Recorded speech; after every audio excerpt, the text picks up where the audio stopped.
نماز کا ٹائم ہے نا، تھوڑا انتظار کریں. یہ مسجد جن ہے. جب نبی کریم یہاں تشریف لائے ہیں تو ایک جنوں کی ایک جماعت آئی ہے آپ سے ملاقات کرنے کے لیے اور آپ کے ہاتھ پر بیعت کرنے کے لیے. اور پھر یہاں پر سورہ جن نازل ہوئی اللہ کے نبی. اس وجہ سے اس مسجد کو مسجد جن کہا جاتا ہے.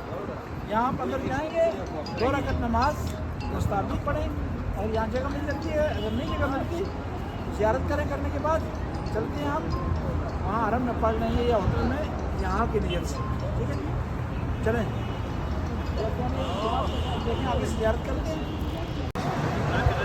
اللہم صلی علی محمد وآل محمد. مسجد شجرہ. اللہ کے نبی نے جب اعلان نبوت کیا تو لوگوں نے آپ سے معجزہ مانگا کہ آپ نبی ہیں، آپ کے پاس کوئی نشانی ہے معجزہ. تو اللہ کے نبی نے چاند کے 2 ٹکڑے کیے، سورج ٹکڑے پلٹ آیا، طرح طرح کے معجزے کیے. ان میں سے ایک معجزہ یہ تھا کہ لوگوں نے یہ کہا یہ درخت سامنے ہے، اس کو آپ آرڈر کریں، آپ کے پاس آ کر آپ کو سلام کریں. جس جگہ پر درخت تھا اللہ کے نبی نے اس کو آرڈر کیا، درخت چل کر آیا، اس نے آ کر جھک کر سلام کیا. پھر کیا ہوا، لوگوں نے کہا نہیں اتنا کافی نہیں ہے، آدھا درخت چل کر آئے. آدھا درخت چل کر آیا، اس نے سلام کیا، دوسری جگہ واپس چلا گیا. پھر آدھا دوسرا آیا، ان کی خدمت میں پہنچا، سلام کیا اس جگہ پر. تو کئی لوگ ایمان لائے. اللہ کے نبی دنیا سے چلے گئے. ایک آدمی نے اعلان نبوت کیا جھوٹا. لوگوں نے کہا کہ اللہ کے نبی یہ تھے تو درخت کو حکم دیتے تھے، درخت کام کرتے تھے، سلام کرتا تھا، تو بھی اگر نبی ہے حکم دے.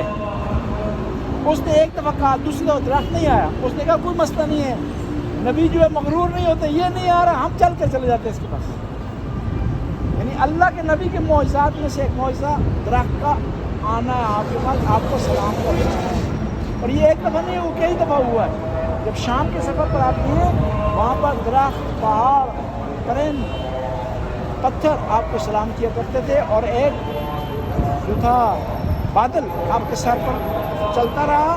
اور اس شام کے مقام پر ایک آدمی نے آپ کو دیکھ کر کے حضرت ابو طالب کو کہا تھا کہ یہ جو بچہ ہے یہ خاص بچہ ہے، میں نے دیکھا ہے کہ درخت کو، پہاڑ اس کو سجدہ کر رہے ہیں، سلام کر رہے ہیں، لہٰذا آپ اس کو واپس لے جائیں اور یہودیوں کے شر سے بچائیں. خدایا ہمارے اس آنے کو قبول کرو، ہماری اس حاضری کو قبول فرما، ہمارے گناہوں کی مغفرت فرما، ہمارے مرحومین کی درجات کو بلند فرما، ہماری اولاد کو نیک اور صالح بنا.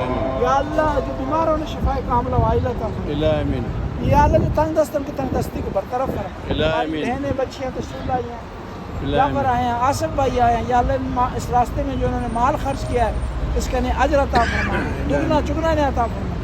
ربنا آتنا فی الدنیا حسنہ وفی الآخرۃ حسنہ وقنا عذاب النار. اللہم صل علی